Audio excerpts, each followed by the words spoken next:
you guys want to know what you've all been waiting for? We have the amazing Katie Dickieson as your speaker today. Round of applause. Yeah, here. This is Katie Dickieson. Had so many things. Owner of Winder and Fuck You Are. Love Yeah.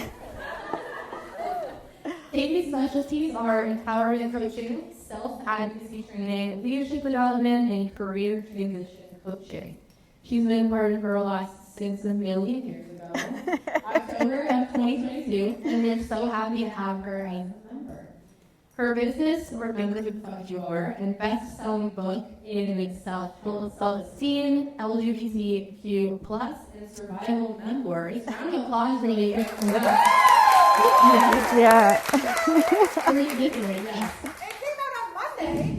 Point that out on Monday. Digital. Yeah. This focuses on empowering individuals to rediscover their strength and self-worth, particularly catering to those undergoing significant life transitions, including professionals, individuals in the LGBTQ+ community, and anyone seeking to rebuild their confidence. Her latest project and offering includes her Remember to Fuck You Are book, which covers the topics like trauma, relationships, love, and now as you said, in self-advocacy and authenticity. And please, Yeah. Katie, I'll give it over to you. Okay. Thank you. I have to make sure this is playing because content. There we go. Whew. So today we're going to be talking about self-advocacy and advocacy as entrepreneurs. And it's funny because I feel like whenever you decide to do something really big, the world decides or the universe decides to test you in every single aspect of that. So the second I decided to do something on self-advocacy in business, everything turned into me advocating for my business. Yesterday, the stuff that you guys have printed on your table, which don't look at the paper underneath yet, that's a surprise for later. Now everyone's gonna do it. But because I noticed when I first came in, I'm like, no one's looking at it, this is perfect. Office Depot was supposed to have my papers done by like the morning yesterday. And when I called them yesterday morning, they told me that they didn't even have an order in and that my card didn't work and that no one had told me this. It said in my email that everything was confirmed, everything was working. And so I had to call corporate, I had to chat with corporate, I had to call 3 different stores to figure out who was going to do it. And it's fucking exhausting, man. Like advocating for yourself is exhausting. Another one sec, I have notes and I keep forgetting things. Oh, one of the biggest ones that I've had to deal with, especially in the past month, was getting my book finished, right? Doing the cover, which later I'll post this so that you guys can see what the cover was supposed to be, but they, Miranda's laughing because she saw it. And like when I first, and they acted like at that point that I didn't get a say in what my cover was gonna look like. Like I could give them ideas of what I wanted and give them the picture. At first I never even planned on having my face on it, but I'm really glad it does now because I feel pretty cool. But the first one that they showed me, which they thought was gonna be the final one, looked like I was in some sci-fi book, which is cool, like I like science, but not for this. Like it was really ugly. Like I absolutely despised every single aspect of it.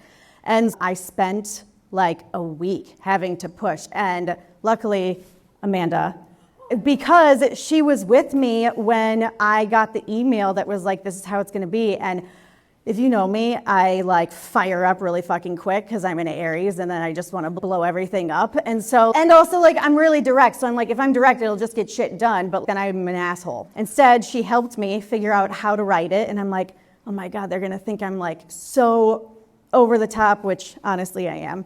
And honestly though, after I crafted that email and sent it to them, they came back to me with the cover I have now pretty much like to a T. So it was like perfect and no one was like mad at me. And it always feels weird to advocate for yourself because we've never done it before and it's uncomfortable and we don't want people to be mad at us and all of the above. What I'm gonna do, the first thing I'm gonna do today is I'm going to read a part of one of my chapters called Always Be Advocating, and then we'll go on from there. You're gonna see, I feel like I'm like a pastor right now with my book. And then, yeah. If you're selling pepper, I'm gonna go. Yeah.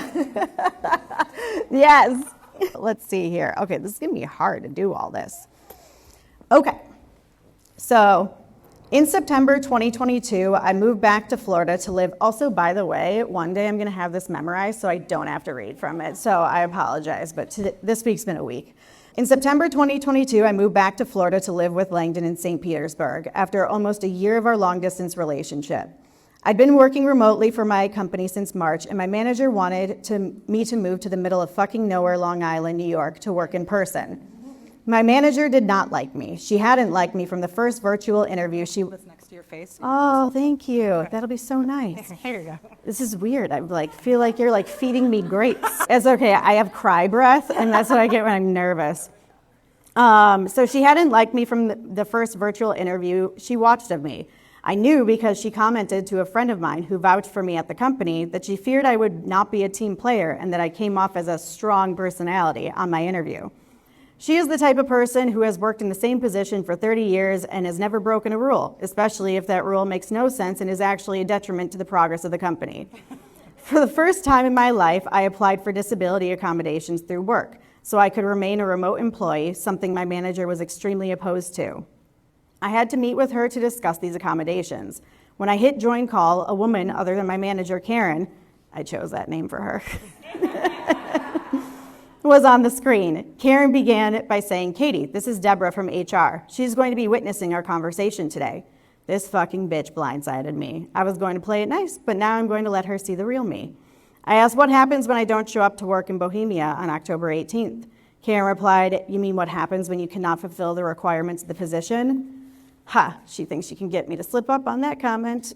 I said, "No. What I mean is what happens when I do not show up due to a disability. It is then your job to find me another position within your company, since that is what you are legally required to do, right?"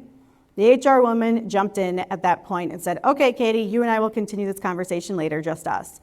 Within the next 3 weeks, I found another position at the company. I was promoted, given a raise, and instantly paid my bonus at 100%. If I'd needed any sign or reason for just how important it is to advocate for yourself, this was definitely it. All the small things. On May 9th, 2023, I was 10 feet from Tom DeLonge in the pit at Little Caesars Arena in Detroit, Michigan. This was home. This was church. I closed my eyes and felt the music of Stay Together for the Kids pulse through my body. 22,000 broken hearts of emotionally damaged adults pounded all around me, and suddenly I was 12 years old again. Tears poured down my face. When I opened my eyes, the graphic on the screen depicted a child's stages in life, as he had channeled all of his pain into guitar while his parents fought on different levels of the house, until the day the house finally burned to the ground. The child was now Tom DeLonge ripping a guitar solo in front of 22,000 hearts, who were empathizing and relating to all the pain it took to make it to this point. We all made it.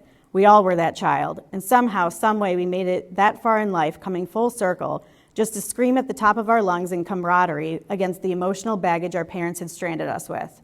My parents never got divorced, but I wished for most of my childhood that they would.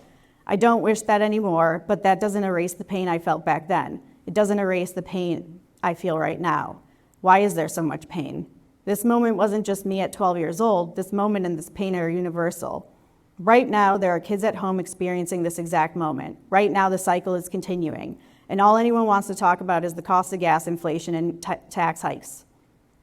22,000 people took out their phones to shine their flashlights like lighters, and I could see faces into the rafters.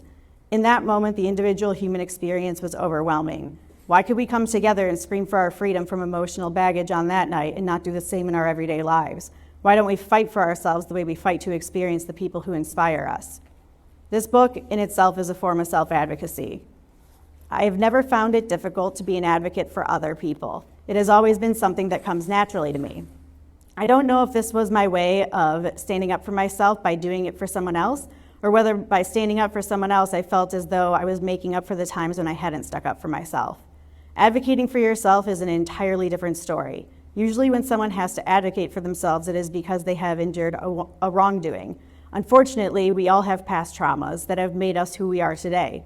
My past traumas had a huge impact on my self-worth, allowing many instances when I should have been advocating for myself or had an automatic response to protect myself.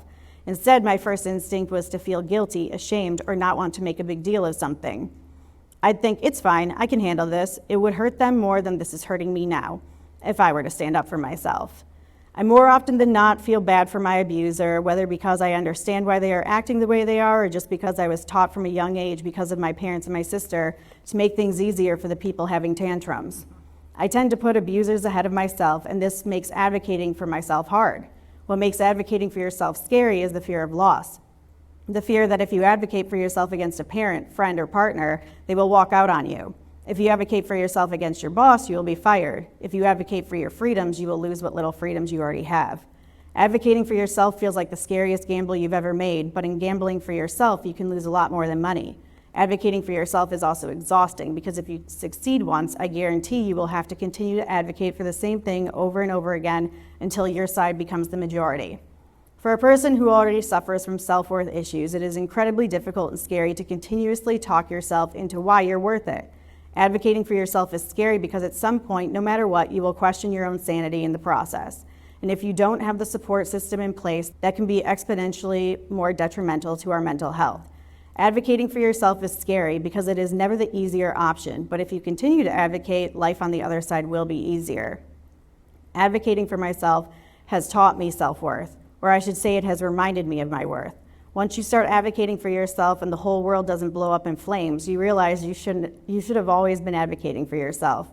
No one is going to do it for you, though, and even if they do, most likely it's a one-time thing. When it comes to advocating, it's an ongoing process. It's a practice, and you get better and better at it the more you do it.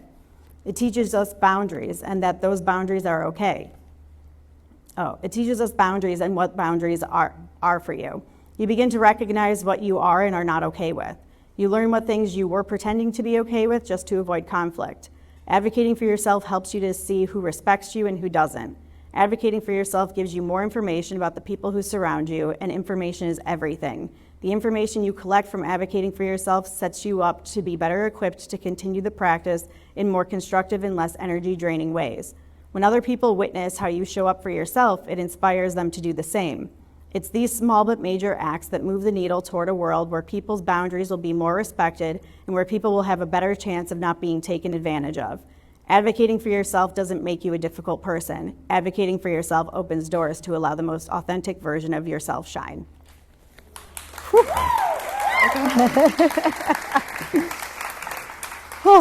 Okay, yes. Thank you so much for doing that. I was wondering how that was going to work. Okay. This excerpt underscores the importance of standing up for ourselves, especially in environments where our voices are often overshadowed. I don't know where my water is. Oh, there we go. My lips are like sticking to my teeth. So recently I went on to a retreat with a bunch of women in Arizona, and it was life-changing. I had never been part of a group of women that held space so effortlessly for each other, and I think that holding space for each other is one of the most important things that we can do, especially as a group of women. Being autistic and with ADHD and all the other things that are my labels can make it very difficult to stand up for myself, but also the big thing that we talked about at this retreat was sister wounds, which I had no idea what the fuck a sister wound was, or that mine were so big. And so a moment happened where we were all on a hike, and there are moments being autistic that I need to be alone, and I can't stand being around other people. And it's not, I'm annoyed, because I'm not annoyed of anyone. It has nothing to do with anyone, just that I need to be alone. And I told him, I was like, I'm gonna go off by myself, and I did. I didn't articulate, though, exactly why I was doing that. So as the hike went on, I wanted to finish the hike. I was going like 3 times faster than everybody else because I was just like running. That's what I wanted to do. And when I tried to continue on the hike, they told me that we were turning around and that leaving other people in the group would be a sister wound on the other girls. And I immediately was triggered by that, but I was also like, I haven't been walking with you guys this entire time. Why the fuck does it matter? And I immediately got pissed and was just like, I knew this was too good to be true. Nobody's this cool. Nobody's this nice. It's all fucking fake. Like, I can't be in a group of girls. Like, I'm just a loner for the rest of my life. And I walked back to the beginning, and I got there in 5 minutes. And then I sat up there, and they said that they would be back there in 15 minutes. They weren't there for an hour.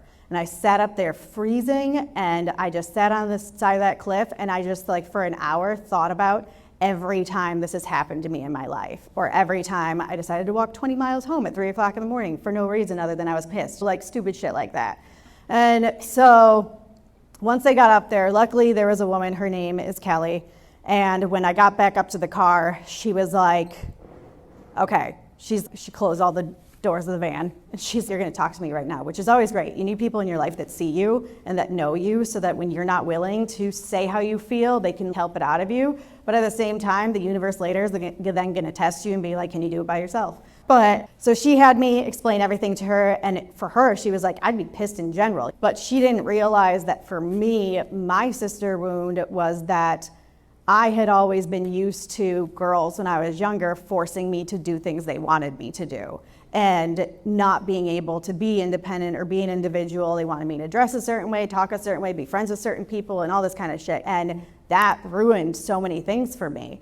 And when they told me that I wasn't allowed to go off on my own and that all of these things, I immediately was just like, okay, what about my sister wound? That's their sister wound, but my sister wound is the complete opposite of this. So where does that leave space for me?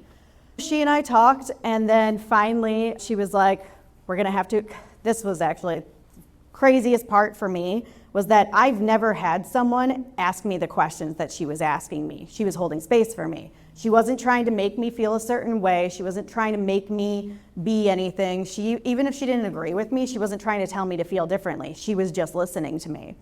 And I was gonna go to bed, and she was like, why are you gonna go to bed? And I didn't even say this out loud, but the first thing that came to my mind was, because I can handle this better than they can. And whew, I'm gonna cry. And because no one had ever asked me those questions before, I had no idea that was the reason why I was doing everything. The same thing that happened there was all the times in my life someone has told me, you are the example, or I can do this to you because I know you can handle it. Other people can't handle it. Like, where I've been pissed that people treat me that way, I'm treating myself that way. Moving on to another part of this, as women, it is very difficult for us to be in male-dominated spaces. And I just want to give a second for if anybody wants to shout out if they feel comfortable, times or experiences where they've had to advocate for themselves, or experiences where they wished they would have advocated for themselves. Feel free to throw them out, and then we'll go individually to some people. I was at an outside meeting at that Wall. 300 men took it out in front of me. What? What the shit? Really? Oh my God. Great. It was before cell phones were capturing everything crazy, right? My job at the time was facilitator. Oh. You mean, what did I do? Yeah, you're like, so I facilitated the situation. Oh my God. I grabbed my marker and laughed at them Yeah. because I compared my marker to. Oh, I love that, actually. What else are you going to do? Yeah. Go ahead. I filed a sexual harassment complaint against my supervisor who had sexually harassed me. Wow, I'm so proud of you. That's amazing. Yeah. Did you have any, if you don't mind me asking, did you have any lashback from that? Yeah, I was contacted by multiple news outlets trying to get me to go on the record about, they thought I had filed a lawsuit, which I hadn't, and ultimately was laid off from that position by a different supervisor. Did you try to fight that at all, or were you just, I'm done with this? I did speak with attorneys, Yeah. but Because the person who ultimately laid me off wasn't the person that I filed the complaint against. They said that it was going to require it was going to be hard to prove, and by that point I was just done, and it was such a toxic environment I wanted to get out anyway. Yeah. But I did let them know know because when my supervisor resigned, he left with a 6-figure severance, and they wanted to throw me a chump change compared to that. Oh my God. I told them that I kept you out of the newspaper. This could have been a lot worse than it was, and I know why I'm being laid off, and I deserve more money, and I got more money. Good for you. At least you get out and you get more money. But still, situations like that we deal with all the fucking time, and that's still not even justice. That's not what you deserve. Anybody else?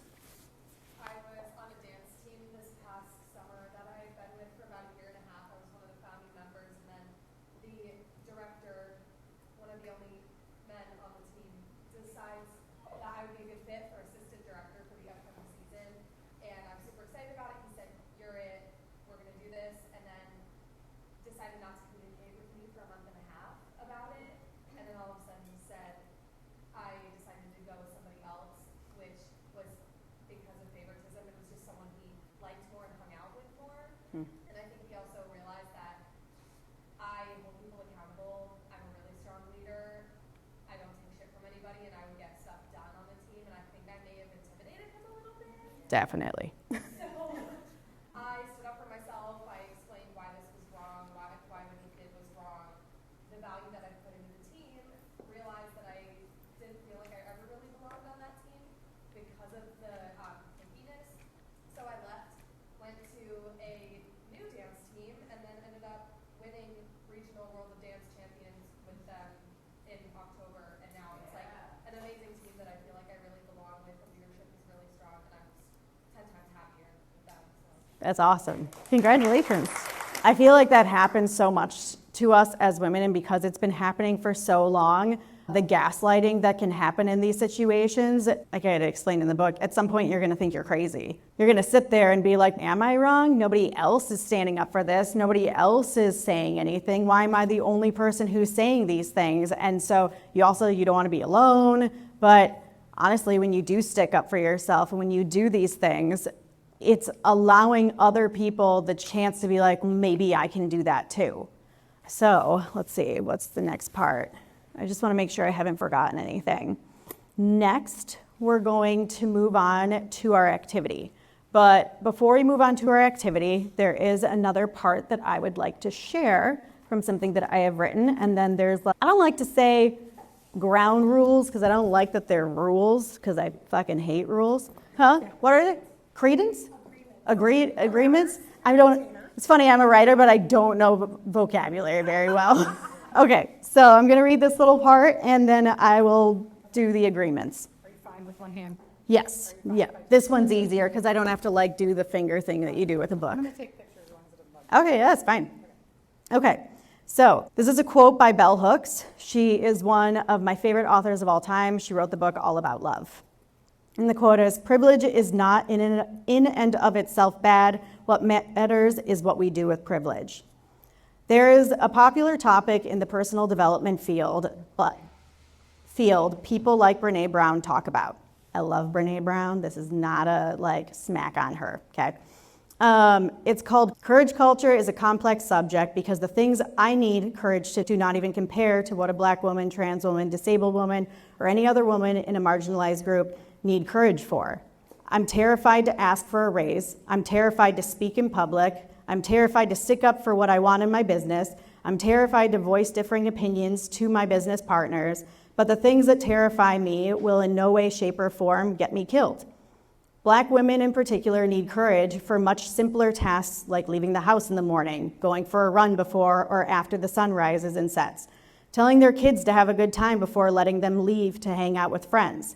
When it takes courage to complete such basic tasks, your energy is completely depleted in order to do the next level of courageous acts in order to get ahead in life. Even if a Black woman musters up enough energy to then be courageous once again in her place of work, business, or public aspect, that does not mean she is protected or will get equal treatment amongst her peers. What we're gonna do next, like I explained, going on that retreat was one of the most life-changing experiences of my life because of the space that these women were able to hold for everyone. And holding space is not, we go around and we each get to share a little bit of what we're going through. A lot of times at St. Pete Girl Boss, again, nothing against this, we will all get in groups and we'll share about the activity that we're doing, but I don't feel like sometimes we get deep enough into the subject because you can't get to everybody's stories or get as deep as you need to. But I do think that we are capable of learning from one person's experience, and by learning by other people's experience, we are then able to learn for ourselves and also figure out as a group how we move forward from here. In this next activity that we're going to do, I'm gonna count you guys all off to go off into different groups. I would prefer, if it doesn't take too much time, that we move the chairs so they're not around a table, but closer together. And so that, because also people we're loud, all of us are loud. And just so that we can have a more intimate setting. The other part that I'm going to ask, do not feel the need to do this at all. But if you are part of a marginalized group, also in the packet underneath the papers, there explains all the steps to this, but if you are part of a marginalized group and you feel called to speak, it would mean a lot to me and I think to other people if you step forward and speak, but I don't want anyone to feel like they have to. And this isn't a moment to like, look at the black woman in your group and be like, hey, do you want to speak? Because the point is that if they want to share, then the person's going to share. It's also, so there are questions in the packet. There's a lot of questions in the packet. You're not supposed to go through all of them. You guys can pick and choose which questions you want to ask. The last part in it is actually a reflection for you guys to take home. And this is also something you can take and use like for different groups and stuff like that if you want to. And then the biggest part about this is that active listening entails that, so basically what we're going to do is we're going to put one person on the hot seat. They're going to share their experience based on the questions that you ask them, which are in the packet. If you have any questions that you want to ask that are not in the packet, it's like a ask if you can ask a question thing. So if it's a black woman, you can be like, may I ask a question about your experience in this situation? And then if they don't feel like it, they can be like, no. And then there's no confrontation. It's just, okay, fine. Same with like disability, anything like that. Just make sure to ask. The point here is you do not have to agree with everything someone says at all. But it's not a time to voice your opinion.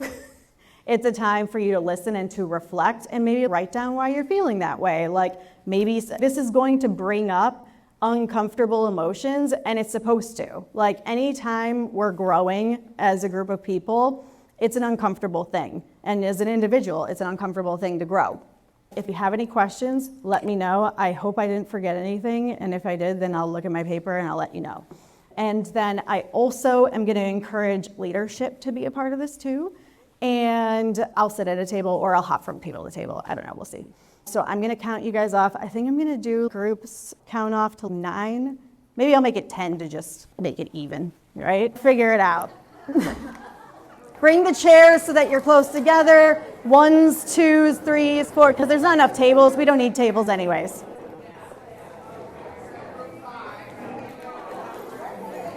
Oh, nice. This activity is long, so the quicker we can get started, then the more time we'll have to really dive deep.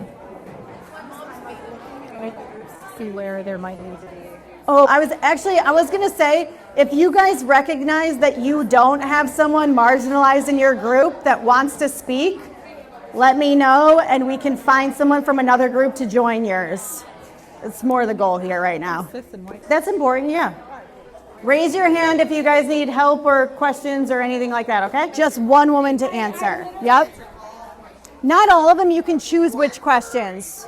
You can, if you guys, like, you can choose which questions you want to ask, and as you get to it, just let whoever, are you speaking? Who's speaking in this group?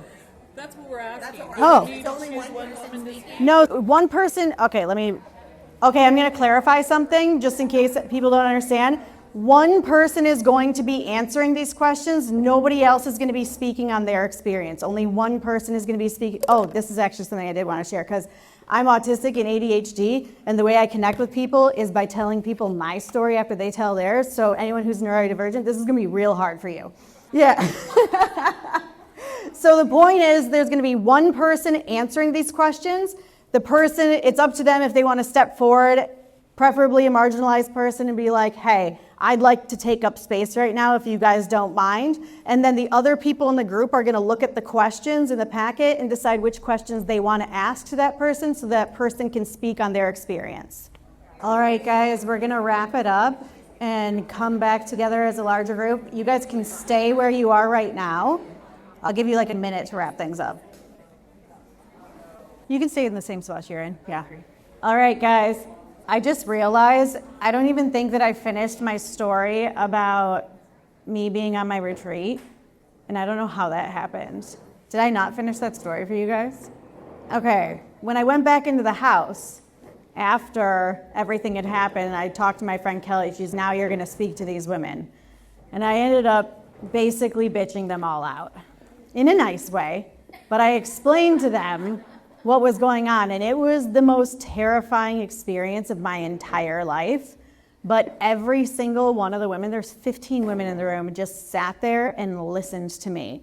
And what I had expected from my old sister wounds, that it was going to be something that was going to be like, that's not what we meant, and this is why we did this, and just have all these excuses of why it was happening. But instead, every single one of them came out and she was like, my brother was just diagnosed as autistic, and now this helps me better understand how to work with him. And then the other women who were in charge were like, this helps us better plan for retreats in the future, that if you knew what was happening ahead of time, that we would be able to plan for these things. And then another woman was like, I've been terrified of confrontation my entire life, and you just helped me realize that this doesn't need to be scary. And instead of running away for the first time in my life with my sister wounds or with a group of women, I allowed myself to take up the space and say the things that I needed to. And I'm closer with those women than I could ever be, I think, with anyone else because of that moment. And the woman came up to me afterwards, she's like, how do you feel? And I was like, I feel like I should rip off my shirt. Like, I feel high right now. Because it was the first time that, a lot of the women in that room I knew did not agree or did not understand why I was explaining what I was, but they recognized and were empathizing that my emotions were real for me. And that's really one of the biggest parts, especially in activities like this. And so I want to read from the last page now I really feel like I'm a pastor. From the last page in your packet, as we learn from each other's experiences and actively create space for individuals to fully express themselves, we contribute to a safer, more inclusive environment. This act of listening and allowing is not just about giving others a platform, it's about nurturing a culture where self-advocacy is not just accepted but encouraged. Reflect on the idea that by empowering others to advocate for themselves, we inadvertently give ourselves permission to do the same. There's immense strength in unity. Our collective power is magnified when every member feels supported and heard. As women in the same community, it is essential to realize that our individual advocacy efforts are bolstered by the strength and support of our collective.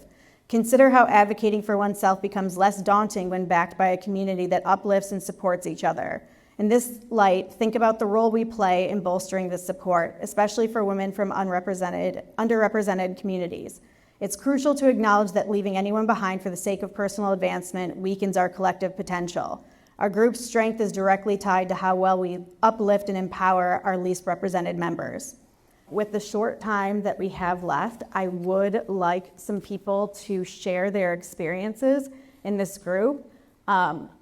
Whether this, honestly, if this made you uncomfortable, that'd be an awesome thing to share if you're willing to, because that is how we learn and that's how we grow together. And also, if anyone has thought about during this situation, what we can do to help advocate for marginalized groups, or what we can do to help uplift our entire group as women in this community. And yeah, who wants to share?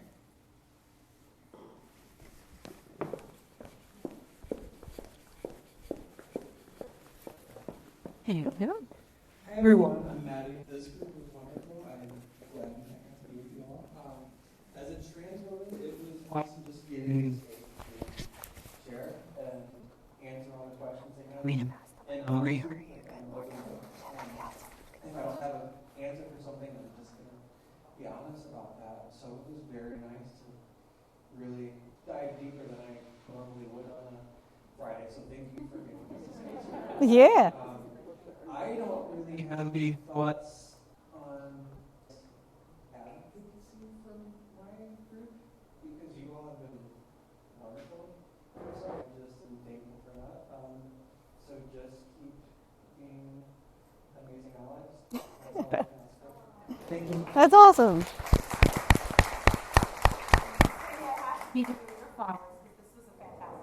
Oh, thanks. I was really scared it wasn't going to land.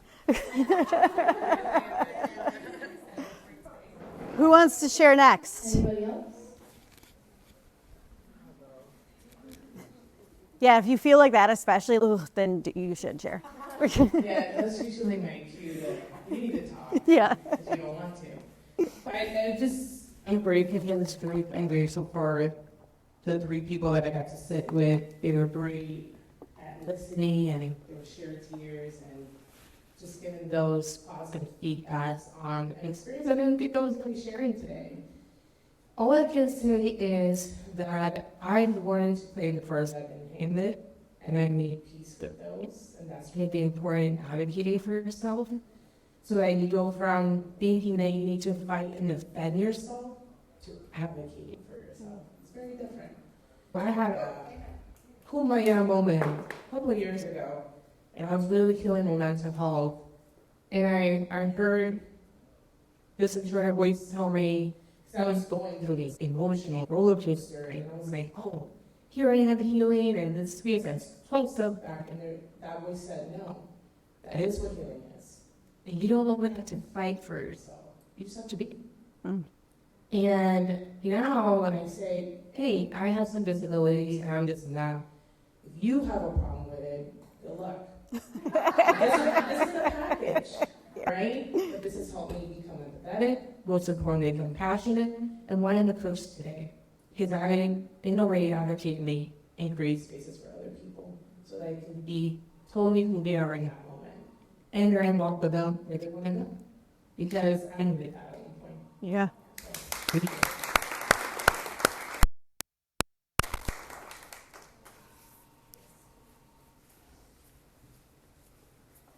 Are we allowed to go over like a few minutes? Like 5 minutes? Hello. So I had the opportunity to share with my group, and first of all, they were excellent listeners. I could tell definitely that they were listening and encouraging and supporting throughout the process. And I think the thing that I've learned most for advocating for myself is that you're the only person that can dictate your self-worth. And if you don't fight for yourself, who else is going to? And once you get on the other side of it, you can be a champion for other people who need to come through it on their own too, and mentor them or be a resource. And so I just strongly encourage you to, if you're struggling with finding your voice, remind yourself that you're worth it and to speak up for yourself.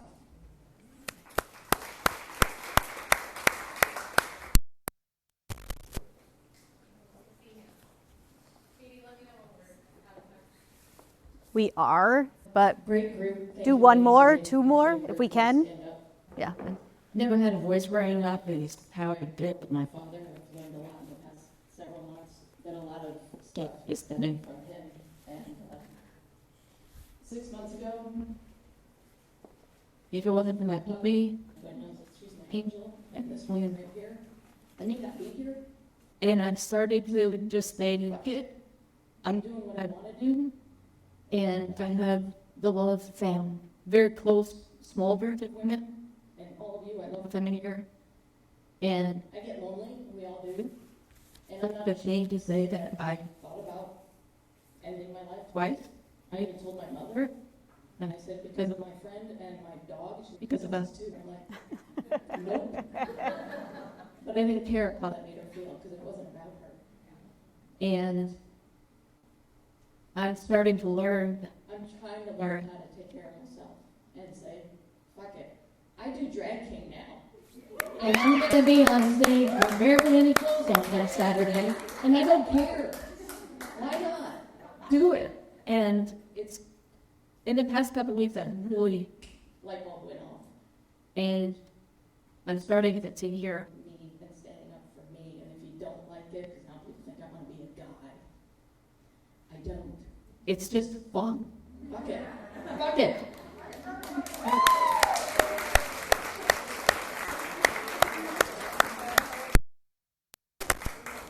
Thank you. I think Katie said one more. Can we do one more? And I don't want to put anyone on the spot, but if any Black woman wants to speak. I'm just going to put all the Black women on the spot. Sorry. I just meant to share that one of the questions that was asked to me was, right, Christine, and the question was on the sheet. It is a really good question, and I really just want to take the time to shout you out, because there's a question she said, I've always wanted to ask, but I never really had the space. And she's like, gonna be offended? And I'm like, no. There's nothing you said is gonna offend me. We'll just talk about it. But it allowed me to really think, and then the question that was asked me was, how do I feel when if someone were to ask that question? And I realized that people don't know. And there are times where people have said things that were ignorant, and I got pissed about it. And I typically, when I'm not angry, I'm either gonna go for the jugular or I'm gonna go silent. So I choose to go silent. So I don't say anything. She gave me a different perspective that sometimes when someone's asking the question, that is my time to educate, and whether that makes me mad or not, that person now has an answer, so it might be better off for them, for someone else later, and what their experience is. So it helps me to not necessarily go for the jugular, but be more understanding and empathetic. However, I will say, her asking, is it okay to ask that? We'll talk about it too, because at the end of the day, I wake up every day and I am almost in every space that I go to, usually the only black person. I'm used to that. When you're just thinking it's okay to ask people that know if it's not, it's exhausting.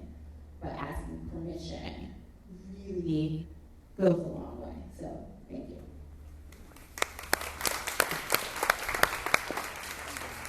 All right, awesome. This has been great. I'm so happy right now. I would like to offer you guys to exchange information with your group if you want to continue this activity and if you really connected with each other, because you can do this with each person in the group. I just wanted to really give a space for marginalized people to be able to have their voice and be like, all right, I'm gonna step out here. But yeah, share numbers with each other, bring this activity later. I have more papers if you guys want, and I love you guys. And that's my social media manager.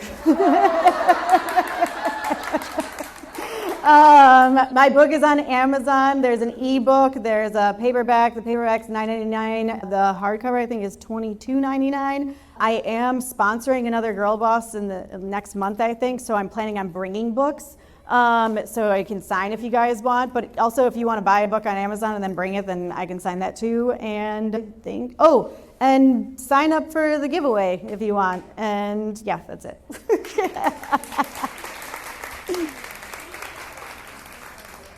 Is anybody else going to say anything, or am I just, okay. Have a great weekend, everybody.